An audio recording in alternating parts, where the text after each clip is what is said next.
ओम नमः शिवाय। ओम का अर्थ जो सत्य है, चेतन है, आनंद है, व्यापक है। उसी सत्य को श्री गुरु नानक देव कहते हैं आद सच जुगाद सच है भी सच नानक होसी भी सच। उसी को उपनिषद कहती है त्रय काल अबाधित्यम सा सत्यम, जो तीन काल में जिसका कभी नाश नहीं होता उसको हम सत्य कहते हैं। अच्छा, एक मुस्लिम हो, हिंदू हो, सिख हो, आर्य समाजी हो, जैन हो, बौद्ध हो, क्या कोई ये कहेगा कि हम असत्य को मानते हैं? नहीं, वो कहेंगे हम सत्य को मानते हैं। ऐसे ही जड़ को तुम भगवान को तुम अल्लाह कहो, तुम राम कहो, तुम बुद्ध कहो, क्या वो जड़ हैं? आप कहोगे नहीं, चेतन है। क्या वो दुख रूप है? आप कहोगे नहीं, आनंद रूप होने चाहिए।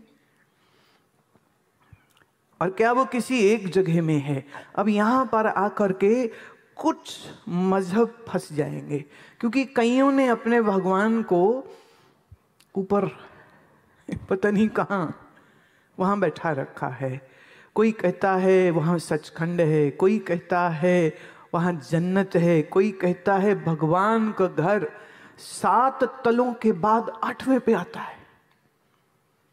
लेकिन अगर मैं श्रीमद् भगवद गीता को लूं तो गीता कहती है ईश्वरा सर्वभूतानां हृदय से अर्जुन तिष्ठति।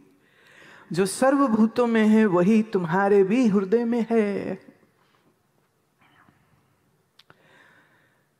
अगर मैं वाणी की तरफ दृष्टि लेके जाती हूं तो वाणी कहते हैं वाह, तू अनेक है फिर एक है, एक अनेक व्यापक पूरक जत देखा तत् सोई। सब गोविंद है, सब गोविंद है, गोविंद बिन नहीं कोई। भगत नामदेव जी का आता है सबे घट राम बोले, राम बोले, और राम बिना को बोले रे। और अगर इसको मैं अद्वैत वेदांत की तरफ ले जाऊं तो अद्वैत मतलब दूसरा है ही नहीं कोई, वही एक सच्चिदानंद व्यापक है, वही तेरे में है, वही इस सारे जगत में है। इसलिए वाणी कहती ए जग हर का रूप है, हर रूप नदरी आया। ये परमात्मा का ही स्वरूप है जगत। तो ही मोही मोही तो ही अंतर कैसा, कनक कटक जल तरंग जैसा। अनेक प्रमाण देते हैं। मैं पढ़ने की हक में नहीं हूं। आप रेस्टोरेंट जाते हैं तो आप मेन्यू पढ़ते हैं, उसमें से एक चीज चुनते हैं और ऑर्डर कर देते हैं और फिर खा लेते हैं। तो गीता मेन्यू कार्ड है, वाणी मेन्यू कार्ड है। वो बताती है कि इसमें क्या क्या अनमोल रतन पड़े हुए हैं, ढूंढो और उसको प्राप्त करने का यत्न प्रयत्न करो। वाह वाह वाह। लेकिन मुश्किल ये है कि ज्यादातर लोग इतनी मेहनत इस पे करते ही नहीं है। इसलिए कोई गुरुद्वारे मत्था टेक के घर आ जाता है, कोई मंदिर जाके मत्था टेक के घर आ जाता है, लेकिन इस बात को वो समझने की तैयारी ही नहीं करता है, कोशिश भी नहीं करता है, और फिर बताने वाला भी कोई नहीं मिलता है। योग जिसको पुरुष और प्रकृति कहते हैं, पुराण उसी को शिव और पार्वती कहते हैं, और योग जिसको ईश्वर और प्रकृति कहते हैं, वेदांत में हम उसको ब्रह्म और माया कहते हैं। ये ब्रह्म और माया का खेल है सारा। अब माया क्या है? अज्ञान। माया क्या है? मन पे पर्दे है। तो मन पे पर्दे पड़े हैं ना, इसलिए इंसान शरीर जानता है, शरीर के भोग जानता है, खाना पीना जानता है। अगर मैं इसको 3 शब्दों में जोड़ दूं तो food sex sleep, that's it. भोजन, भोग और निद्रा, 3 चीजें हैं बस।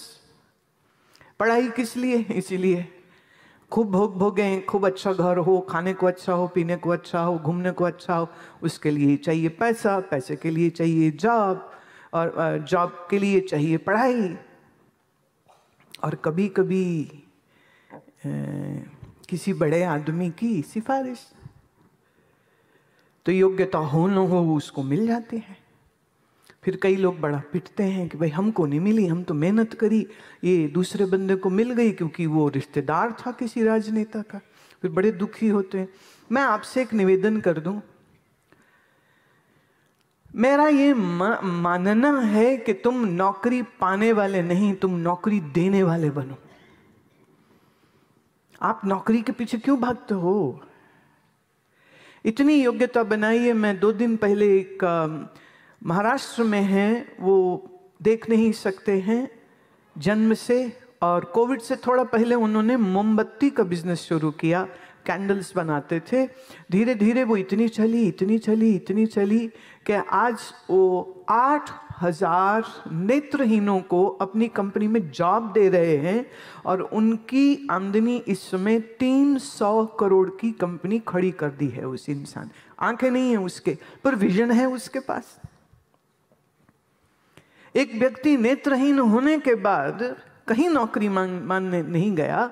उसने किसी से नहीं कहा कि हाय दया खाओ मेरे ऊपर कि मैं देख नहीं सकता हूं, लेकिन उसने अपनी बाजू बल से उसने ये कंपनी खड़ी करी।